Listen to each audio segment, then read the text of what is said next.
Greetings, thespians, it's Tuesday.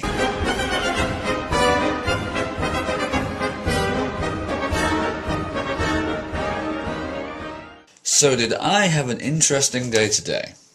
As I may or may not have mentioned previously, I was up for doing a bit of stunt work on a film that's shooting locally called Scary Crows. And I arrived on set today thinking that I would be one of the stunt crew that would be donning the mask to play one of the Scary Crows and get beaten up by some of the cast members. That wasn't quite how things went down. I thought I'd turn up on set and there'd be a guy there who I've worked with before, who in fact we did our stage combat together. But he wasn't there.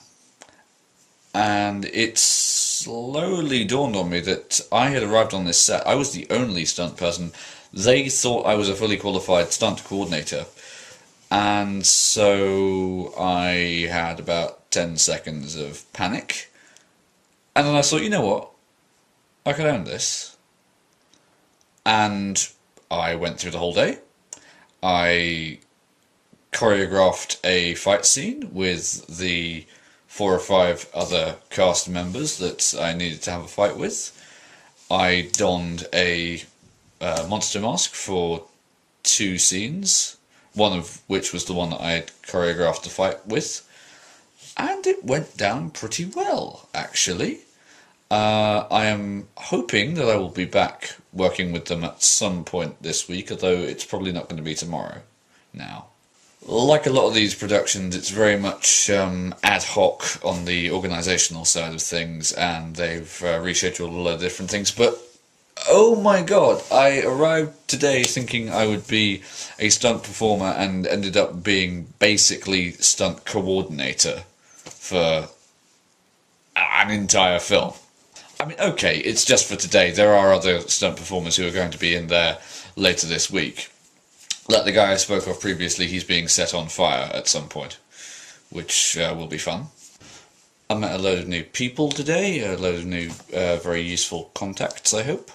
And it just goes to show that occasionally, if you think you're out of your depth, which I did this morning, if you just throw yourself into it, then sometimes it has a way of working out.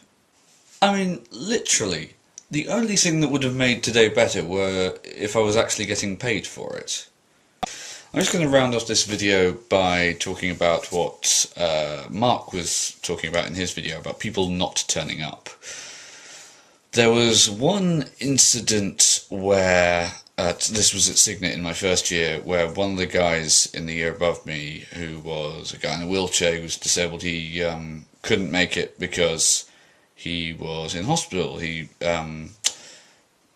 had got very ill over the Christmas period, which was when we were doing this show, and he honestly couldn't make the show because he had pneumonia.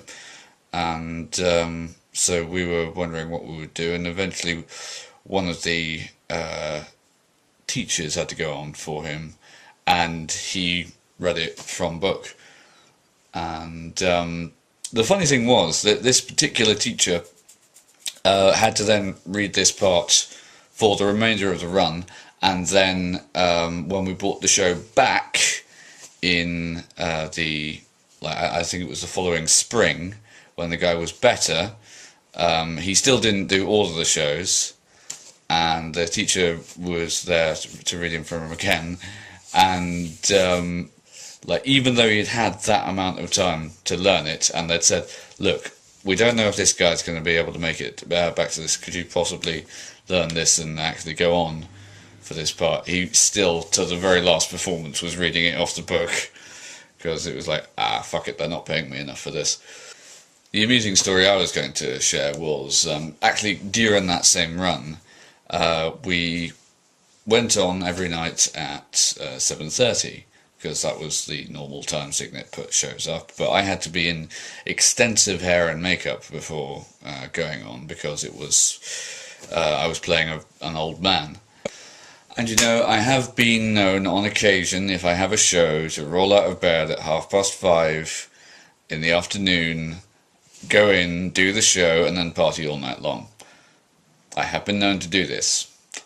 It was on just one of these occasions that I thought I rolled over, saw that the sun was on the horizon, then rolled over, had a look at my clock, which said 7 o'clock. Freak out!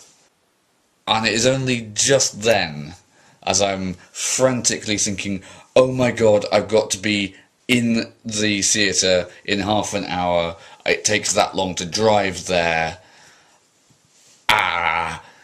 and then I'm in, makeup for half an hour after that. If I leave now, I may just be able to get there and only prevent the show going up half an hour late.